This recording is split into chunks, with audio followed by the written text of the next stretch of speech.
Sanibonani, welcome back to enye video. Ngiyabonga kakhulu for coming. Thank you so much. Please kindly subscribe, like video, share video as well as ukubuka nama ads. Udaba ke namhlanje nje wasivuka nje kuthiwa ke usefile ke oyedwa kulaba abadubule uGorgeous. Siyazi ke udaba lokadade uOlorado Mongale ngenza video ukuthi udlule emhlabeni eya kwi date ehamba nobhuti wethile ohlobo lwemoto yePolo. Kubonakala footage imbonisa udade ke approach le moto kanti ke izigebengu ezimthatha ziyombulala ukuthi ba approach ezifaya kuthanda indoda shelayo kanti ngotsotsi. So wena mawuvuma ukuya kwi date la kuyiwa khona kwi date la oyobulawa khona, there is no date, uyisiwa la nje ozobulawa khona. Bathi sebembulela udade bamlahlela nje emgwaqeni, izakhamuzi zabona nje imoto iwisa something mabebheka bethola intombazana isidlulile emhlabeni. Kanti abangane baka Olorado Mongale besebeyile nasemaphoyiseni esekureport ukuthi ayi ugela uthe kwadlula nje i-hour engakashare location, ngicela ningidingeni, I'm going to this date with this man. So mangabe ke nibona something suspicious onibona ngingashare location ngingasho lutho, ningidingeni masebethi bayamfonela ugela akatholakali efonini location dololo into ekanjalo bafowethu bathi bayaphakama kanti mase bebhizi emaphoyiseni ngale kwasho ukuthi indaba seziyaphungula. Hayibo kunentombazana edroshwe imoto ethile lana and leyo ntombazana ayisekho emhlabeni, imoto ivele yawisa nje yadlula.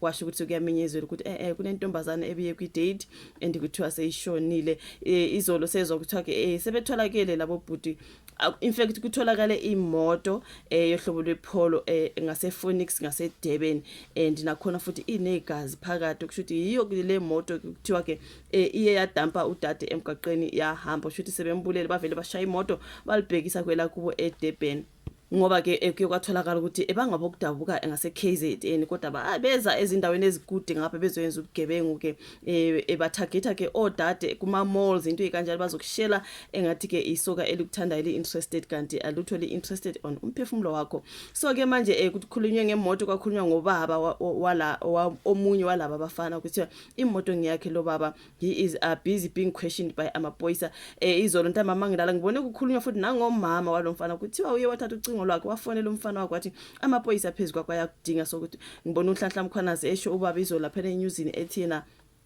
we now have the mother because she alerted her son that we are on him. So sinomama futhi womunye walaba bafana ke simhlaba ngembuzo because how the hell are you calling your sigebengu sana umtshela ukuthi amaphoyisa nawo ayakufuna, which means ngezindlela wena uthi baleka mntanami, baleka nawo amaphoyisa. So which means umama nobaba ke balowe bhuti omunye ngoba bathathu bafethu abobhuti abakhulunywa lapha kwazi kwabekwa nezithombe ukuthi umphakathi awube careful uma ubona laba bafana akufonela amaphoyisa into ekanjalo. Esizwile ngodaba lemoto itholakele futhi binegazi phakathi, bona babalekile bayadingeka. So namhlanje kuseni masivuka ke kuthiwa sefile koyedwa udubulane namaphoyisa, kusho ukuthi njengoba amaphoyisa besemva kwabo bamtholile lo oyi1 kuthiwa eflatini elithile ngasemzimtoti ngase KZN. Uthe mayibona amaphoyisa waqala ke ukudubula amaphoyisa, kuthiwa kuqale yena ke kalokhu. So amaphoyisa ke amdubula washona. So omunye walaba bafana useshonile bafethu, akasekho emhlabeni. Uyalwa udade la khona uOlorado Mongale. Mbona abantu ka comment section bethi ilwa sisi, fight for yourself, baze baboshe labafana. So lo akasaboshwanga ke useshonile into ekanjalo kuthiwa kudujile kwabulawa oyedwa wabafunelwa icala lokubulala uOlorado. Ezikamkhwanazi zimthole ecashe eflatini emanzimtoti, wadubula kuqala awukwaba yi-completely done job captain. Lona wesifazane wanyamalala esikoleni kanti uya kulaba bafike bambulala. Waya edating noma not esikoleni, waya kwi date ubhuti wayemrobhile wathi can we go out for a date.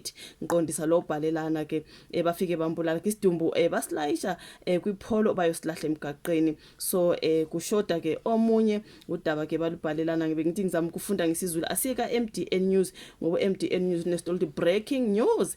Police have confirmed that the key suspect in the Olorado Mongale murder case has been shot and unalived in Amanzimtoti located in KwaZulu Natal. So ilona daba ke elwalo bhuti ithi ngibone the suspect in Olorado Mongale murder case unalived in police shootout in Amanzimtoti in a dramatic early morning operation this morning, May 30. The main suspect in the murder of Johannesburg student Olorado Mongale was fatally shot during a police raid in Amanzimtoti, KwaZulu-Natal.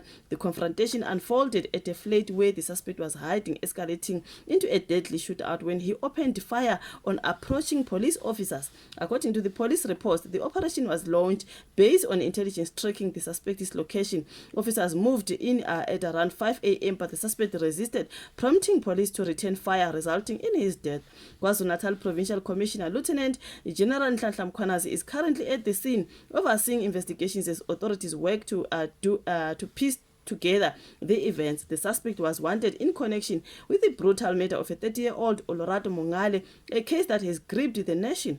Now, the two other suspects, Ufezile Ngubane and Bongani Mtimkulu, remain at large and are considered dangerous. Police have urged the public to provide any information or their whereabouts, directing tips to Brigadier Edwin Nahama at this number 082-778-9035, which is 082-778-9035. Kuthiwa ke umubona omunye walabo bhuti ufonele ke amaphoyisa, so lona bhuti ke kuthiwa nguye oseshonile ke I think which one is the amagama wabo ngoba ebemathatha amagama, so abasahambile ke ababalekile ngubongani Mthimkhulu noFezile Ngubane, which means lona ngubaniki amagama bemathathu ke benzolibiza mangabe sengilibonile bafethu. So this particular guy is a main suspect and usedujuliwe wavele washona. Abantu basho bathi ubaba uNhlanhla Mkhwanazi akadlali ke umethi siphe kwabo, ushilo izolo wathi siphez kwabo sifuna lethi imali phumilanga sibe sinabo nakho ke oyedwa wabo bamtholi, which mhlambe bebebonke lapho baphuma babaleka abanye, you can never know,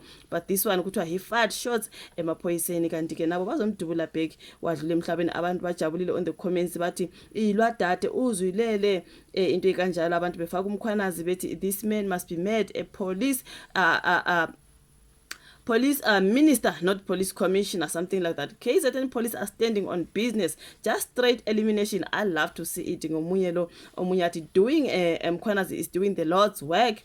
But asibonge baba uNhlanhla Mkhwanazi, omunye athi the same thug whose mom is said to have alerted him that the cops were on his tail. She too must get a jail term. Weird mom. That's why I was saying she's an evil mom. Imagine telling indodana yakho usigebengu ukuthi mntanami nawe amaphoyisa hayi uyamvumela, which means that's why nalo baba bemthethe amaphoyisa ngoba how the hell umntana wakho ahambe ecommita icrime enje nokubulawa kwamantombazane nokurojwa kwabo esebenzisa imoto yakho baba, and wena awunawara nokuthi iphi imoto yakho umntana wakho going around committing crimes ebulala abantu ngemoto yakho, and ayikho into ethi wena hlala phansi nengane ukhuza ingane yakho or do something about it. So ukuthi uthethwe loyo baba uboshiwe. Umama was in questioning because she alerted umntana ukuthi amaphoyisa aphezu kwakho, something like that. So yeah, so wathi uyalwa umphefumulo walengane ngomunye bethi uyalwa uLorato Mongale lakho nangu semjoyinile ke omunye wabobhuda bambulele usehambe naye, mhlawumbe uzobabiza bonke athi wozani ningibulele asambeni sonke into ekanjalo angazi bafethu, kodwa ke izindaba zithi useshonile oyedwa walabo bhudi ngoba ke ubedubulana namaphoyisa kwasho ukuthi bayamdubula yashona. Angazi ishuvo lokho comment section, ulike ivideo, subscribe, share bese siyabonana kwezayo. Bye.